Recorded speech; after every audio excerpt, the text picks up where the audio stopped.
तेजस्विनावधीतमस्तु मा विद्विषावहै।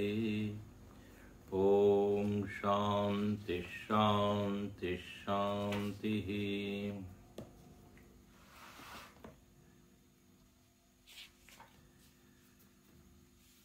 कठोपनिषद के इस प्रस्तावना भाष्य में भगवान भाष्यकार उपनिषद शब्द की विस्तृत व्याख्या करते हैं।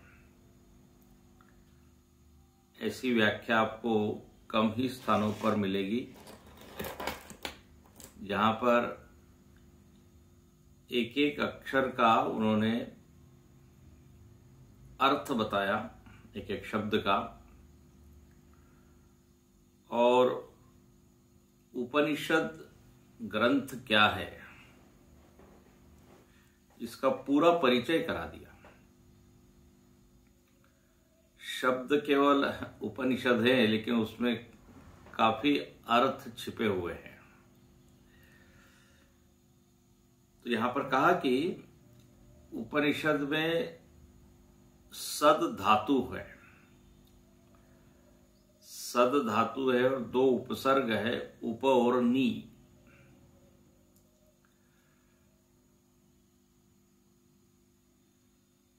भाष्यकार ने यहां बताया कि जो मुमुक्षु लोग हैं, जिनका कि मन अब संसार से विरक्त हो चुका है, संसार की धोखेबाजी को वो जान चुके हैं कि यहां पर धोखा है। धोखा इस अर्थ में कि जितना ये दिखाता है कि हम सुख देंगे, तृप्ति देंगे, पूर्णता देंगे, आनंद प्रदान करेंगे, उतना तो मिलता नहीं। कई बार लोग जैसे आश्वासन देते हैं और आश्वासन के चक्कर में आके लोग विश्वास कर बैठते हैं कि जब उन्होंने कहा है तो वो देंगे या करेंगे, लेकिन हाथ में कुछ मिलता नहीं। तो उसको कहते हैं झूठे वादे। जगत में देखी झूठी प्रीत, क्या दारा क्या मीत। तो कहते हैं कि मुमुक्षु को ये कस के समझ में आ गया है, इसलिए वो चाहे कितने ही आकर्षण उनके सामने रखे जाएं तो भी वो जानता है कि ये इसमें सत्यता नहीं है। तो उसने विचार भी किया है, अनुभव भी है। तो दृष्टा अनुश्रविक विषय वितृष्णा।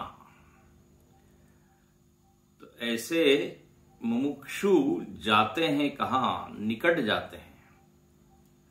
जिस विद्या के निकट जाते हैं उसको कहते हैं उपनिषद। कल हम लोगों ने देखा कि उपनिषद ये एक विद्या का नाम है। उपनिषद शब्देन विद्या इति उच्यते। और यह विद्या जो है हमको अपना ही ज्ञान कराने वाली है। इस विद्या का विषय कोई अन्य वस्तु नहीं है। अब कहते हैं इस विद्या में सामर्थ्य है, क्योंकि सद धातु के 3 अर्थ बताए हैं। तो बोले यदि आप उपनिषद को विद्या कह रहे हैं तो इस विद्या में क्या 3 अर्थ लागू होते हैं? नहीं तो उपनिषद को विद्या कहने का कोई मतलब नहीं है, क्योंकि सद धातु के से उपनिषद शब्द बना और अब उपनिषद को आप विद्या कह रहे हैं। तो उस धातु के जो अर्थ है क्या इस विद्या में वो लागू होते हैं? बोले जरूर होते हैं। तो 3 अर्थ क्या थे सद धातु में? सद धातु के तो विशरण, गति और अवसादन। विशरण का अर्थ होता है नाश। तो कल हमने देखा कि अविद्यादे संसार बीजस्य, ये विद्या क्या करती है? नाश करती है। किसका नाश करती है? तो बोले जो संसार का मूल है, जिसको अविद्या कहते हैं, जो बीज है, जहां से ये व्यक्ति संसार में आया, जिसके कारण और आते रहेगा यदि अविद्या का नाश नहीं हुआ तो बोले ये अविद्या को पूरी तरह ये उखाड़ फेंकती है विद्या। इसलिए निचायतम मृत्यु मुखात प्रमुच्यते, उपनिषद की श्रुति भी यही कहती है कि मृत्यु के मुख से ये व्यक्ति को निकाल देती है, बचा देती है। हम सब लोग काल व्याल, ऐसा भागवत में कहा कि काल रूपी सर्प के मुख में हम लोग फंसे हुए हैं। बार बार हमको ये काल खाते रहता है, बार बार मृत्यु आती है। मृत्यो स मृत्युं गच्छति ये नाना इव पश्यति, बार बार मृत्यु को प्राप्त होते रहेगा यदि वो नानात्व देखते रहेगा। मतलब जब तक एकत्व का ज्ञान नहीं होगा तब तक ये सिलसिला चलता ही रहेगा। तो बोले इसका तो नाश होना ही चाहिए, यही हमारे हित में है, इसी में हमारा कल्याण है। तो बोले इसलिए इस विद्या को धारण करें, विद्या ये काम करेगी। कर्म आदि से अविद्या का नाश नहीं होता, ये सिद्धांत आप कई बार पढ़ चुके हैं। कर्म स्वयं अविद्यक है, कर्म स्वयं अविद्या का बेटा है। अविद्या के कारण कर्ता भाव, कर्ता भाव के कारण कर्म। तो इसलिए विद्या से ही विशरण संभव है, नाश संभव है। फिर कहते हैं यह विद्या व्यक्ति की गति कराती है। परब्रह्म गमयति, हाँ, परब्रह्म को प्राप्त कराती है। अब यहां गति मतलब कल जैसे हमने संकेत किया, बाह्य देश में शरीर चलता है उसको प्राय कहते हैं गति, गमन। लेकिन यहां पर गमन अंतरंग में है, भाव में बदल, परिवर्तन। जैसे जब आप स्वप्न से जागृत में आते हैं तो कितने किलोमीटर की दूरी तय करते हैं? स्वप्न अवस्था से जागृत अवस्था में 0 किलोमीटर, जहां है वहीं रहते हुए केवल अपने बारे में समझ बदल जाती है, उसी को कहते हैं जागना। अब गति तो हुई, गति कहां हुई? भीतर ही हुई। और गति मतलब केवल एक हमारी समझ जो अपने बारे में थी उसमें परिवर्तन हुआ। तो कल हमने संकेत किया कि जीव भाव से वो ब्रह्म भाव में स्थित हो जाता है, यही गति है। परम ब्रह्म गमयति इति ब्रह्म गमयितृत्वेन योगात् ब्रह्म विद्या उपनिषद। बोले इस अर्थ में यह विद्या उपनिषद है। किस अर्थ में? बोले विद्या जो है, जो काम करती है वो उपनिषद भी करती है। तो इसलिए उपनिषद को विद्या कहने में कोई दिक्कत नहीं है, गमन करा देती है। अब तीसरा अर्थ रह गया था। तीसरा अर्थ क्या है? तो सद धातु का तीसरा अर्थ बताया था अवसादन। तो ये अवसादन के ऊपर अब भाष्य लिखते हैं। यहां पर तीसरे पृष्ठ पर दूसरी पंक्ति का अंतिम शब्द आप देखिए, लोकादिर ब्रह्मजज्ञः यो अग्नि तद विषयाया विद्यायाः द्वितीयेन वरेण प्रार्थमानायाः। अब ये अवसाधन मतलब हमने बताया था शिथिल करना, शिथिल ढीला करना। तो बोले ये जो विद्या है, ये विद्या ढीला करती है। अच्छा, बोले ये विद्या का वर्णन यहां पर है इस उपनिषद में? बोले बिल्कुल है। तो यहां पर अब कहते हैं कि कथा में ऐसा आने वाला है कि ये नचिकेता जो है उसको दूसरे वर से अग्नि विद्या यमराज जी ने प्रदान की, ऐसा वर्णन है। जानते सुनना, बड़ी रोचक कथा है। हम पढ़ेंगे, जब उपनिषद में प्रवेश करेंगे तो आपको श्रवण करने को मिलेगी वो कथा। तो कथा में ये हुआ कि यमराज बड़े प्रसन्न हुए नचिकेता के व्यवहार से, उसके शील से, उसके तप से। तो उन्होंने कहा 3 वर मैं तुमको देता हूं। तो उसमें जो दूसरा वर था, उस दूसरे वर से यमराज जी ने अग्नि विद्या प्रदान की। उसी का यहां संकेत करते हैं भाष्यकार, द्वितीयेन वरेण प्रार्थमानायाः। द्वितीय वर से जो दिया गया नचिकेता को, वो था अग्नि विद्या।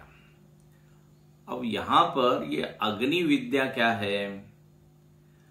तो यहां पे जरा आप स्पष्ट करके रखिए, अग्नि का अर्थ यहां पर अग्नि नहीं है। अग्नि का अर्थ है सगुण ब्रह्म। अग्नि का अर्थ है सोपाधिक ब्रह्म,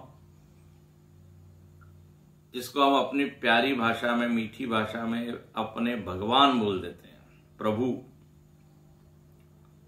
राम, कृष्ण, भगवती दुर्गा, श्री हनुमान जी, गणेश जी, इनको क्या कहा जाता है? सगुण ब्रह्म।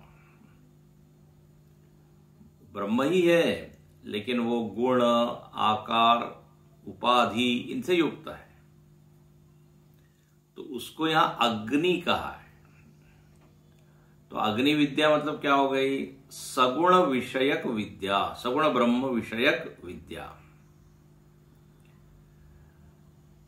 अच्छा, और ये सगुण ब्रह्म क्या है? तो देखो, अभी जो हमने पंक्ति पढ़ी उसका पहला ही शब्द है लोकादि। ये पहला यहां परिचय कराया। ये सगुण ब्रह्म जो है,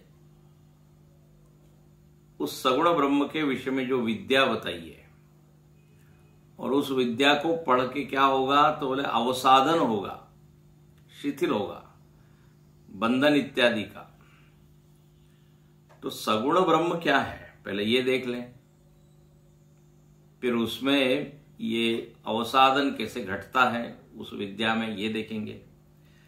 तो कहते हैं सगुण ब्रह्म लोकादि। लोकादि मतलब लोकों का आदि है। जितने भी ये लोक आए हैं, उन सारे लोकों के पहले हमारे प्रभु है। प्रभु से सब कुछ निकला, कारण है। तो ये सगुण ब्रह्म। और दूसरा शब्द दिया है ब्रह्मज। ब्रह्मज, ज मतलब जायते, जिससे ब्रह्म, ब्रह्म से जो उत्पन्न हुआ। ब्रह्मज मतलब क्या? ब्रह्मणा जायते।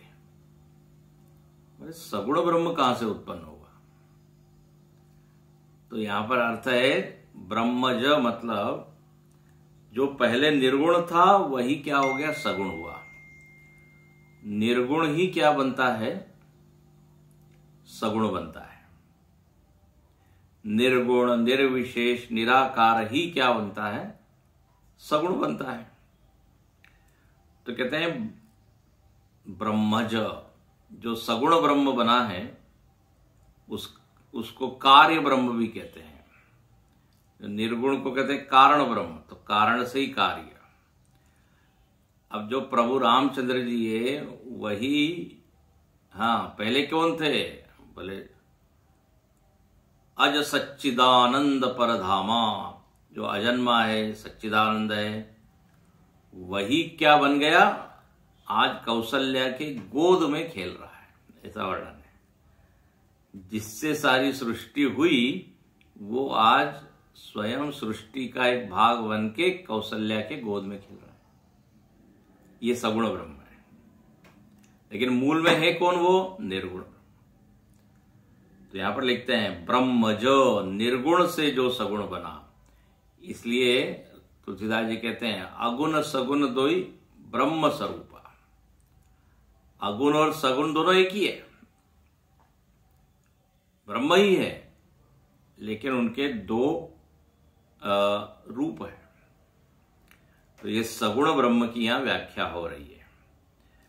ये सगुण ब्रह्म को ही हिरण्यगर्भ भी कहते हैं, कार्य ब्रह्म भी कहते हैं। ये सब शब्द हैं, आपने सुने हैं, इसको याद रखने चाहिए। तो जो लोकों के पहले हैं, जो सगुण है, और ज्ञ लोकादि ब्रह्म जज्ञ। ज्ञ का अर्थ होता है ज्ञान स्वरूप है, जड़ नहीं है, चेतन है। तो तीन चीज हो गई, जो लोकों के पहले है, जो निर्गुण से ही प्रकट हुआ है, और जो चेतन है। ऐसा ये सगुण ब्रह्म अपनी हमारी भाषा में अपने भगवान, अपने आराध्य, अपने इष्ट, ये जो है ये अग्नि शब्द से कहे गए। कहां पे? इस उपनिषद में। तो यो अग्नि ही तद विषयाया विद्याया द्वितीय वरेण प्रार्थमानाया। द्वितीय वर्ष से इस सगुण ब्रह्म विषयक विद्या का उपदेश किया गया। अच्छा, अब ये सगुण ब्रह्म विषयक जो विद्या है, इसको उपासना भी कहते हैं, ध्यान रखना, उपासना भी कहते हैं। इस उपासना का फल क्या बताया है? तो बोले स्वर्ग लोक फल प्राप्ति हेतुत्वेन। इस विद्या का फल ये बताया, इसकी मतलब उपासना का फल बताया कि उसको स्वर्ग लोक मिलेगा। यहां स्वर्ग लोक का अर्थ स्वर्ग नहीं है। स्वर्ग लोक का अर्थ, इसको आप गोलोक, वैकुंठ, साकेत, हाँ ये सब, देवलोक, वही अर्थ है। तो ये उपासना का परिणाम स्वर्ग नहीं है, स्वर्ग तो कर्म का परिणाम है। जहां जहां स्वर्ग शब्द आता है उपासना के संदर्भ में, वहां पे अर्थ लेना चाहिए देवलोक। सीधे उसका मतलब यह है कि एक ऐसा लोक है जहां पर इस लोक से ज्यादा सुख है, हाँ ज्यादा आनंद है, वहां दिव्य शरीर है। तो बोले इस उपासना का फल ये होगा। और उसका परिणाम क्या होगा? तो लिखते हैं गर्भवास जन्म जरादि उपद्रव वृंदस्य लोकांतरे पौनः पुण्येन प्रवृत्तस्य अवसादयितृत्वेन। बोले इसका परिणाम ये हुआ कि इस विद्या को यदि आप पढ़ेंगे, उपासना विद्या को, उपासना को, तो गर्भवास, फिर वापस जन्म, फिर वापस क्या वृद्धि, फिर युवावस्था, फिर वृद्धावस्था, इनके कारण जो उपद्रव होता है उपद्रव वृंद यहां लिखा हुआ है, उपद्रव वृंदस्य। वृंद का अर्थ होता है समूह, मतलब समस्याओं का कोई अंत नहीं है। जहां जन्म हुआ कि समस्याएं क्या करेगी? अटैक करेगी। इतनी समस्या, एक समस्या गई कि दूसरी आती है, दूसरी है कि तीसरी। गुरु जी कहते हैं इसे टिश्यू पेपर बॉक्स में से एक पेपर निकालो तो दूसरा पेपर खड़ा है, फिर निकालो तो तीसरा खड़ा है। इंग्लिश में एक वाक्य है, even this will pass away. जब दुख आता है तो ये वाक्य बोला जाता है, बोले ये भी चला जाएगा। लेकिन दूसरे व्यक्ति ने कहा even this will pass away तो ठीक है, लेकिन something is already on its way. दूसरी समस्या बस आ ही रही है। एक चली गई तो हमेशा के लिए अब कुछ नहीं रहेगा, ऐसा नहीं। एक क्यू में सब समस्याएं, कोई शारीरिक है तो मानसिक है तो बौद्धिक है तो सामाजिक है तो राष्ट्रीय है, अंतरराष्ट्रीय है। उसको भाष्यकार कहते हैं आदि भौतिक, आध्यात्मिक, ये सब दुख आते ही रहते हैं। त्रिताप तो जहां संसार में आए नहीं कि उपद्रव वृंदस्य, ये उपद्रवों का तो एक पूरी भीड़ है, और इन उपद्रवों को सॉल्व करते करते अपना पूरा क्या है, पूरा जीवन बीत जाता है। एक एक कष्ट, दुख, परेशानी, तो फिर जन्म तेरा बातों ही बीत गयो, कबहु न कृष्ण कयो, ऐसा हो जाता है। तो गर्भवास, जन्म इत्यादि। अच्छा, हर अवस्था में कुछ न कुछ समस्या है। ऐसा नहीं है कि बचपन ही बहुत अच्छा था, कहते बचपन तो हमको फिर चाहिए, फिर चाहिए। भगवान ने कहा अच्छा तुमको हम बचपन देने के लिए तैयार है, लेकिन फिर तुमको सारे विषय पढ़ने पड़ेंगे, परीक्षा देनी पड़ेगी, तैयार हो? गणित पढ़ने के लिए, कैलकुलस पढ़ने के लिए, ट्रिग्नोमेट्री पढ़ने के लिए, फिर से परीक्षा का स्ट्रेस, टेंशन। बोले ठीक है, अब अभी ठीक है, अब रहने दीजिए।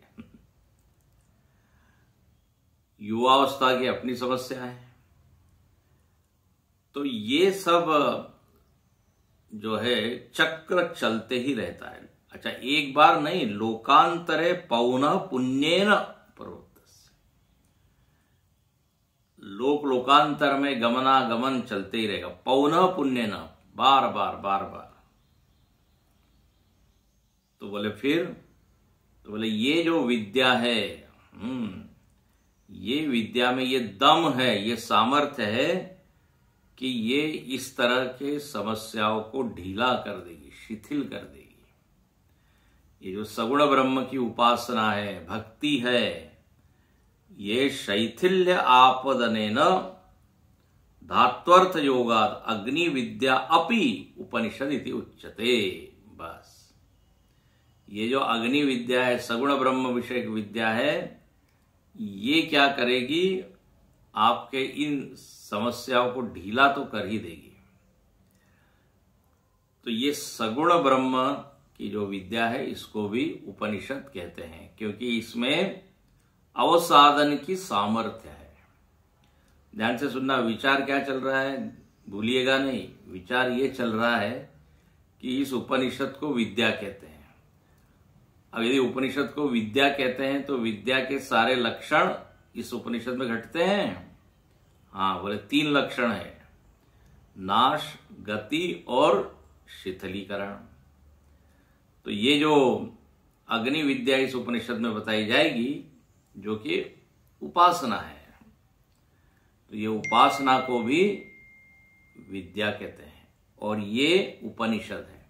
मतलब देखिए, कई लोगों को ऐसा लगता है कि उपनिषद में केवल निर्गुण ब्रह्म की ही चर्चा है।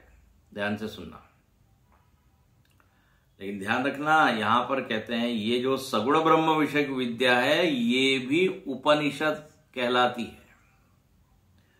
उपनिषद इति उच्यते, अग्नि विद्या अपि उपनिषद उच्यते।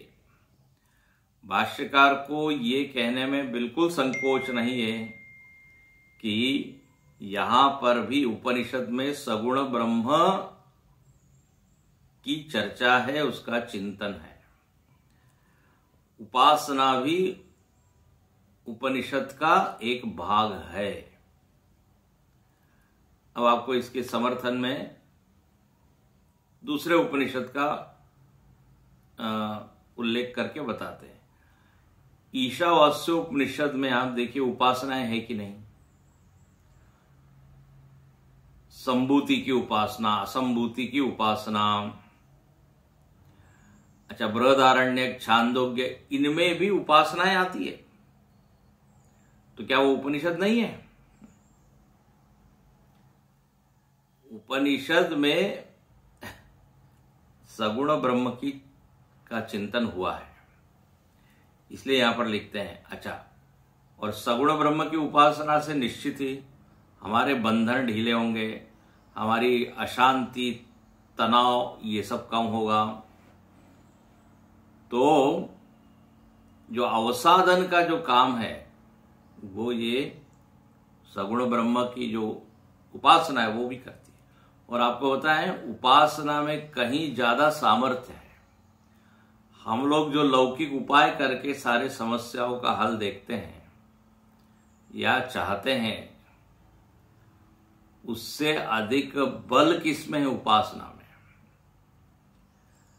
अब गोस्वामी तुलसीदास जी को देखिए या महाराष्ट्र के इतने संत देखिए, उनके जीवन में इतने कष्ट आए, दुख आए, लेकिन उनके पास सामर्थ्य क्या था? बल किसका था? भक्ति का।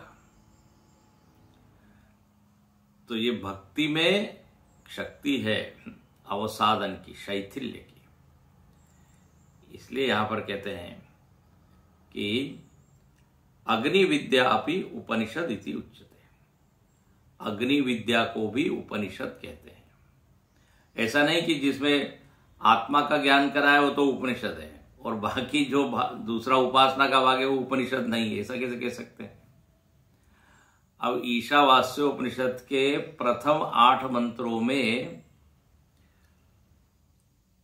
ज्ञान की बात है, आत्मज्ञान की बात है। ईशावास्य विदम सर्वम, हाँ, फिर तदेजति तन्नेजति तद्दूरे तद्वंतिके अनेजदेकम मनसो जवीय, सारा ब्रह्म का वर्णन है वहां। और वहां कहते कविम पुराणम, हाँ, कवीर मनीषी परिभू स्वयंभू। तो 8 मंत्रों तक उपनिषद हो गया, लेकिन उसके बाद भी तो है ना 18 मंत्र है कुल। तो 18 मंत्रों में आगे के मंत्रों में उपासना है। विद्याम च यस्तद वेदो भयगम स अविद्या मृत्युम तथा विद्या मृतमश्नुते संभूतिम च असंभूतिम च। तो वहां सगुण ब्रह्म है। तो अर्थ यह है कि उपनिषद इंक्लूड्स बोथ, केवल निर्गुण नहीं है। अच्छा, तथा च वक्षति। अब भाष्यकार यहां कहते हैं, देखिए आगे भी कहेंगे, स्वर्गलोका अमृतत्वम भजन्ते इत्यादि। देखो कल हम बता रहे थे, जो भी भाष्यकार अपना प्रतिज्ञा करते हैं या सिद्धांत रखते हैं, उसके सपोर्ट में एक श्रुति जरूर उद्धृत करेंगे। बोले जिन लोगों ने उपासना की उनको स्वर्गलोक की प्राप्ति हुई और वहां अमृतत्व की प्राप्ति हुई, उच्च लोक की प्राप्ति होती है और वहां अमृत की प्राप्ति होती है। अब अमृत मतलब क्या? जहां पर सुखद परिस्थिति है, अनुकूलता है, उसको अमृत शब्द से कहा जाता है। इसके ऊपर भी हम लोग चर्चा कर चुके हैं। अमृतवाणी श्रवण करने के लिए आप आइए, ऐसा बोलते हैं ना, अमृत वचन। तो अमृत वचन मतलब ऐसे वचन जिसको सुन के आपके कान भी तृप्त होंगे, मन भी तृप्त होंगे। तव कथामृतम तप्त जीवनम। देखो कथामृत कहते हैं, कथामृत। तो अमृत का सीधा अर्थ है कि जहां प्रतिकूलता नहीं है। तो अमृतत्वम भजन्ते इत्यादि, उस अमृत को प्राप्त करते हैं जो लोग ये उपासना करते हैं।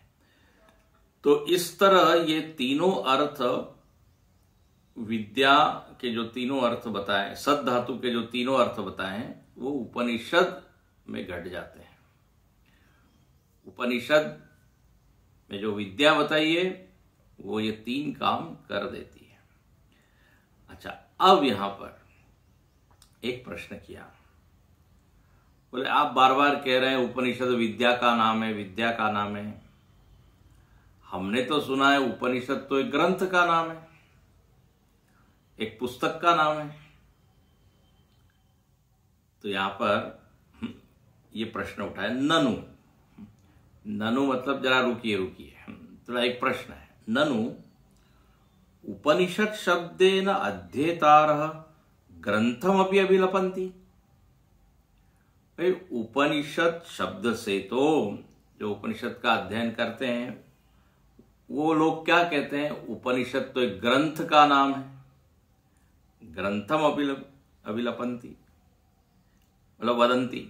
ग्रंथ कहते हैं उपनिषद को, तो एक पुस्तक है। आप कह रहे हैं ये विद्या है, एक समझ है, एक प्रमा है, ज्ञान है। जो ज्ञान ये तीन काम करता है जो पीछे बताया, तो उपनिषद को ग्रंथ न बोले क्या हम? तो भाष्यकार बड़ा अच्छा कहते हैं, बहुत ही सुंदर कहते हैं, उपनिषदम अधीमहे अध्यापयाम इति च। हाँ, लोग बोलते हैं कि अब हम उपनिषद पढ़ रहे हैं, पढ़ा रहे हैं, तो ग्रंथ का ही नाम लेते हैं, ग्रंथ के अर्थ में ही बोलते हैं।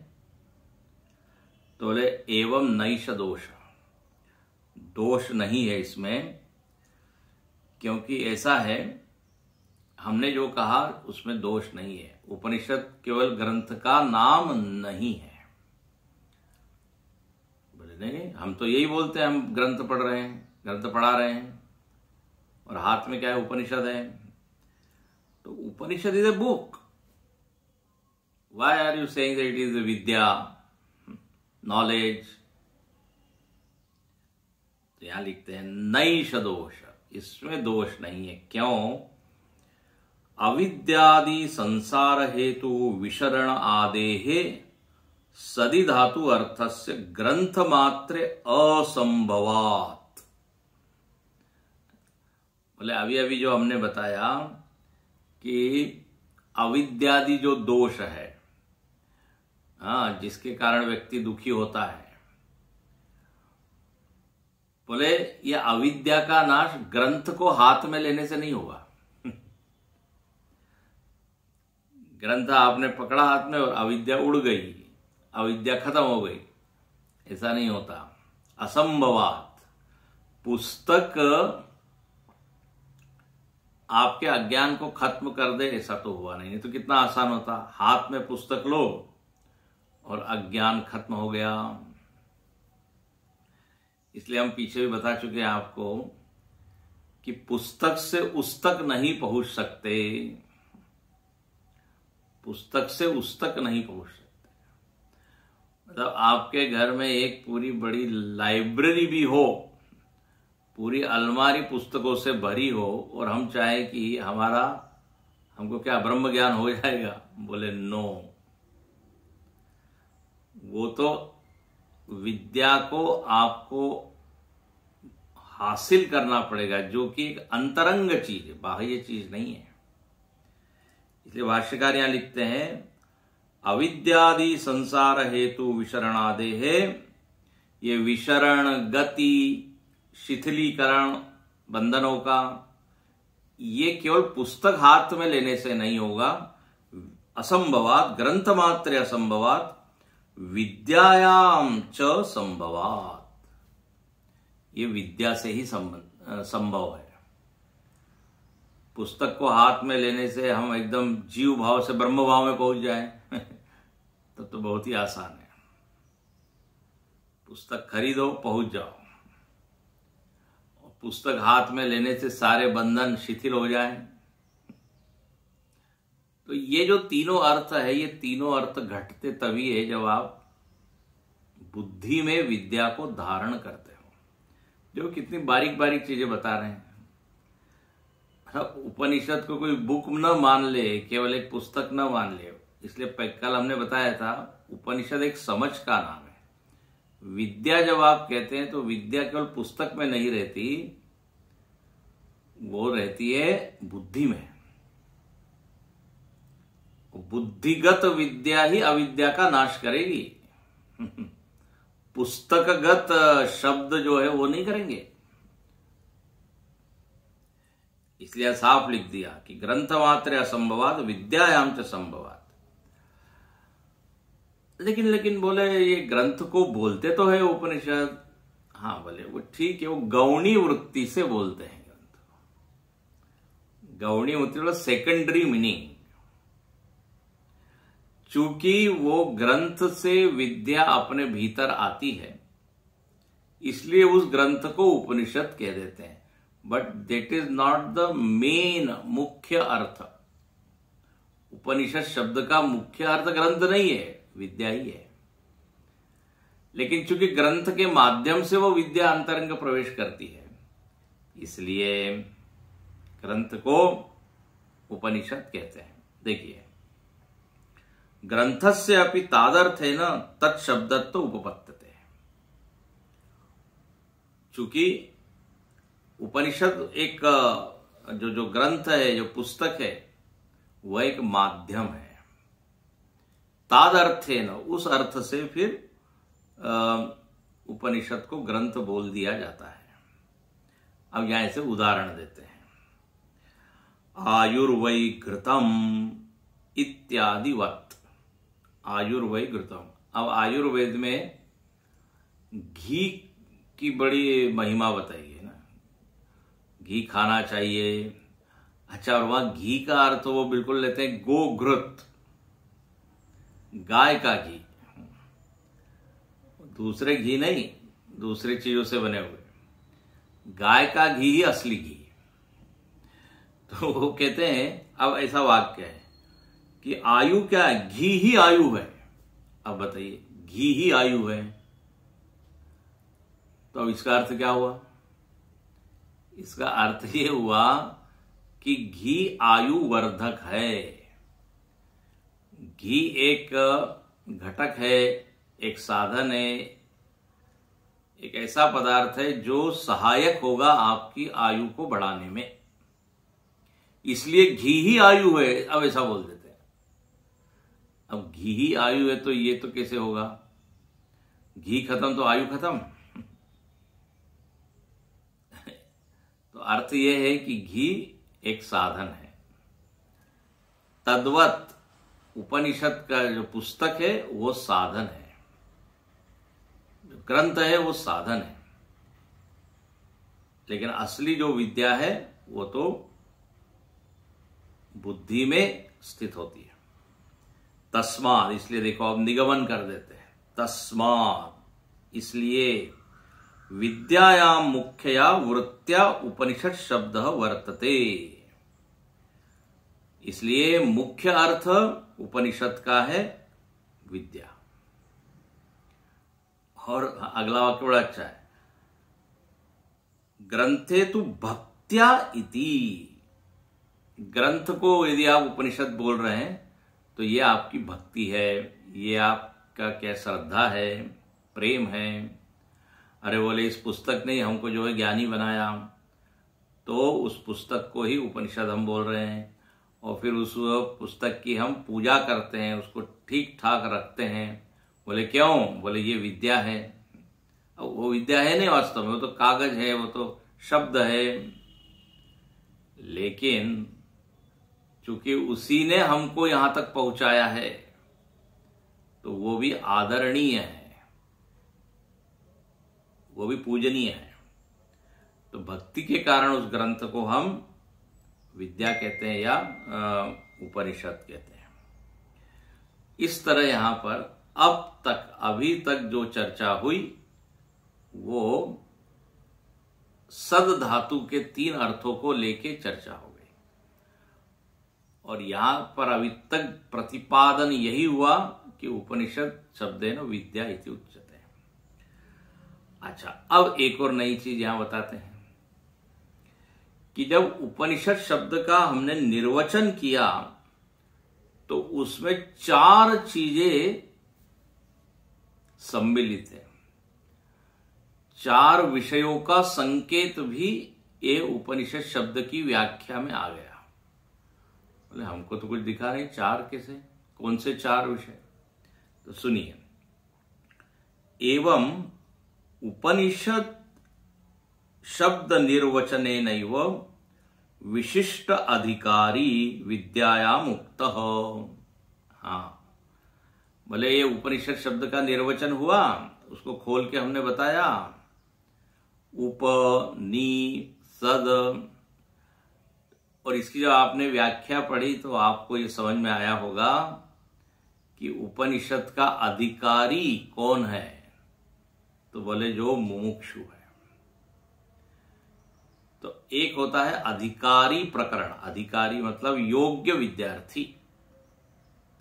अभी हमने बताया था कि उप मतलब निकट जाता है, ब्रह्म विद्या के निकट जाता है, ये बताया था। गुरु के निकट जाता है, कौन जाता है? तो वहां चर्चा आई थी मुमुक्षु जाता है।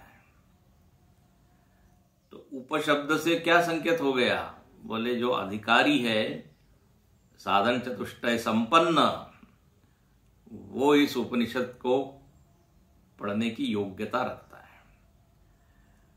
तो अधिकारी विद्यायाम उक्त, इस विद्या का अधिकारी कौन है? ये निर्वचन हो गया उपनिषद शब्द की जो व्याख्या की। तो उसके बाद विषय का भी संकेत हो गया, विषयश्च विशिष्ट उक्त।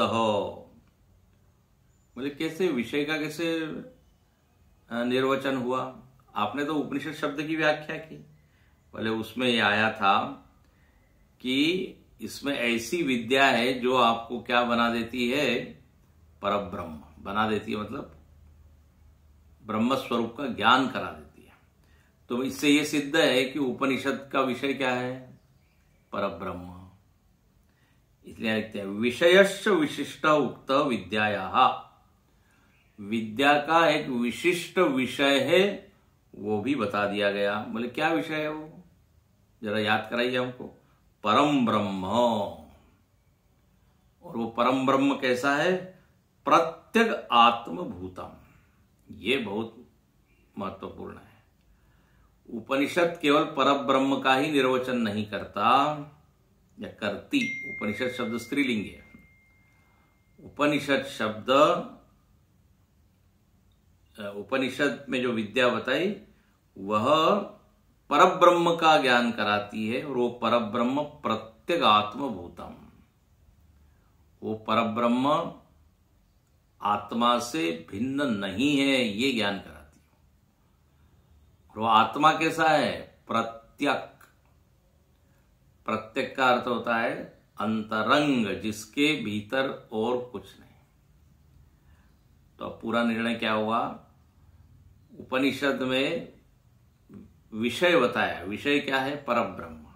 वो परब्रह्म कैसा है? आत्मवस्तु ही है। और आत्मवस्तु कहाँ है? बाहर है कि भीतर है? तो बोले पहले तो उसका अनुभव भीतर ही होता है।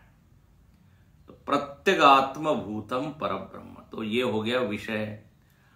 तो 2 चीज हो गई। अधिकारी का निरूपण हुआ है उपनिषद शब्द की व्याख्या के द्वारा, और उपनिषद शब्द की व्याख्या में ही इसका विषय क्या है ये भी आ गया है। 2 चीज आ गई। तो अधिकारी, विषय और प्रयोजन का भी संकेत हो गया। तीसरा जो विषय आता है प्रयोजनम। क्या है प्रयोजन? तो यहां लिखते हैं प्रयोजनम च अस्य उपनिषद आत्यंतिकी संसार निवृत्ति। देखो विद्या शब्द की जब व्याख्या हुई तो उसमें क्या आया? अविद्या का नाश और उससे संसार का नाश। तो क्लियर है, एकदम स्पष्ट है कि उपनिषद पढ़ने का प्रयोजन क्या है। उपनिषद पढ़ने का प्रयोजन संसार से मुक्ति ही है। इसलिए एकदम स्पष्ट कर देते कि भाई जब आप उपनिषद हाथ में लें और श्रवण करें तो आप ये अपेक्षा न करें कि इसको पढ़ने के बाद कोई सिद्धि मिल जाएगी, कोई चमत्कार की सामर्थ्य आ जाएगी, धन मिल जाएगा, पद मिल जाएगा। बोले हमने तो उपनिषद पढ़ी लेकिन ये तो कुछ मिला ही नहीं। बोले प्रयोजनम स्पष्टम, प्रयोजन स्पष्ट रखिए कि उपनिषद की कक्षा अटेंड करने से क्या होगा। तो यहां लिखते हैं आत्यंतिक संसार निवृत्ति। अपने भीतर जो भ्रांतियां बैठी हुई है स्वयं को लेके, ईश्वर को लेके, ये सारी भ्रांतियों का नाश ये कर देगी बस। इसे वो कहते हैं संसार की निवृत्ति। और संसार की निवृत्ति मतलब दुख की निवृत्ति। और यहां एक शब्द आता है आत्यंतिकी, ये बहुत महत्वपूर्ण है। दुख की आत्यंतिक निवृत्ति। आत्यंतिक मतलब हमेशा हमेशा के लिए। हम लोग जो दुख को निवृत्त करते हैं थोड़ी देर के लिए, एक दुख मिटा नहीं कि फिर दूसरा दुख आया। दुख का जो बीज है वो वैसे ही बना रहता है, इसलिए बार बार पेड़ आते रहता है। तो आत्यंतिक संसार की निवृत्ति का मतलब है मूल सहित उस दुख को हटाना। दुख को नहीं हटाना बल्कि दुख के कारण को हटा देना। कारण सहित संसार की निवृत्ति, एक ऐसा भी वाक्य आता है। हम केवल सिम्टोमेटिक ट्रीटमेंट करते रहते हैं। सिम्टम्स दिखे कुछ दवाई ले ली, लक्षण दिखे है ना, और लोग थोड़ी सी दवाई बोले हो जाएगा इससे ठीक। 2 दिन ठीक हुआ फिर वापस। तो हुआ ये कि लक्षणों को देख के उपाय करना अलग है और उस रोग के कारण को देख के उपाय करना अलग है। ध्यान से सुनना।